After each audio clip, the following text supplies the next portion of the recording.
రాష్ట్రంలో సినిమా రంగ సమస్యలు టికెట్ల ధరల హేతుబద్ధీకరణపై ప్రభుత్వం కసరత్తు చేస్తోంది. ఈ అంశంపై ఏర్పాటైన కమిటీ రాష్ట్ర సచివాలయంలో సమావేశమై చర్చించింది. హోంశాఖ ముఖ్య కార్యదర్శి కుమార్ విశ్వజిత్ అధ్యక్షతన జరిగిన సమావేశంలో చిత్ర నిర్మాత Vivek Kuchibotla, AP film, television and theatre development corporation chairman Alankar Prasad, దర్శకుడు తేజ, డిస్ట్రిబ్యూటర్ సాయిబాబు పాల్గొన్నారు. రాష్ట్రంలో మల్టీప్లెక్స్, సింగిల్ స్క్రీన్ థియేటర్లలో టికెట్ ధరలు హేతుబద్ధీకరణపై సినీ రంగ ప్రతినిధుల సలహాలను కమిటీ అడిగి తెలుసుకుంది.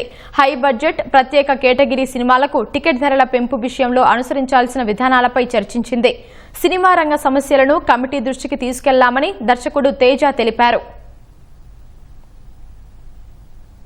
రేషనలైజేషన్ కోసం కమిటీ వాళ్ళు ఈరోజు ఏర్పాటు చేసిన మీటింగ్కి సినిమా ఇండస్ట్రీ తరఫున హాజరయ్యాం. సో దీనికి సంబంధించి చర్చలు జరిగాయి. మా గ్రీవియన్సెస్, మా సజెషన్స్ అడిగారు, మేము అవి చెప్పాము.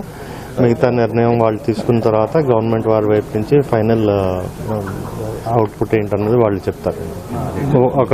అంటే మేము పర్టికులర్గా ఒకటి అన్నది ఏమీ అడగలేదండి. మామూలుగా ఉన్న సమస్యలు అవన్నిటి గురించి చెప్పాము అంతే. టికెట్ రేషనలైజేషన్ చేస్తారు, పెద్ద బడ్జెట్లో వచ్చినప్పుడు పెంచేవారు, అలా కాకుండా అంతా ఒకటే ఫార్మాట్ లో చేస్తా ఉన్నారు. దాని గురించి అది ఒకటే ఫార్మాట్ లో చేయడానికి ప్రభుత్వం కృషి చేస్తుందండి.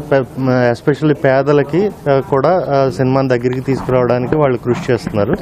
సో వాళ్ళకి అఫోర్డబుల్ గా ఉంటూ at the same time all industry stake holders కి నష్టం కలగకుండా ఉండడానికి ఏ విధంగా చేయాలి అన్న దాని మీద సలహాలు తీసుకున్నారు. నేను అన్ని రంగాల్లో ఉన్నా కాబట్టి, కథ రాసిన దగ్గర నుంచి థియేటర్ దాకా ఉన్నా కాబట్టి నా ఫీలింగ్ చెప్పా. థియేటర్లో ఉన్న క్యాంటీన్ ప్రైజులు కానీ, టికెట్ ప్రైజింగ్ కానీ, ఎక్కువ ప్రైజులు ఇవ్వటం కానీ అన్నిటి మీద డిస్కషన్ జరిగింది. నాకు తెలిసి బాగుంటుంది. నెక్స్ట్ వాళ్ళు గవర్నమెంట్ అన్నీ చెప్పాము, వాళ్ళు ఒక నిర్ణయానికి వచ్చి చెప్తారు. టికెట్ రేటు కంటే పాప్కార్న్ 3 ఇంతలు ఉంది, అవన్నీ తగ్గాలి, డెఫినెట్గా తగ్గాలి. నేనే సినిమాకి వెళ్ళాలి భయపడుతున్నా, ప్రతి వారం వెళ్ళేవాడిని. పాప్కార్న్ లేకుండా సినిమా చూడను, అది అంత రేటు ఉండేటప్పుడు నేనే అదురుకుంటున్నాను.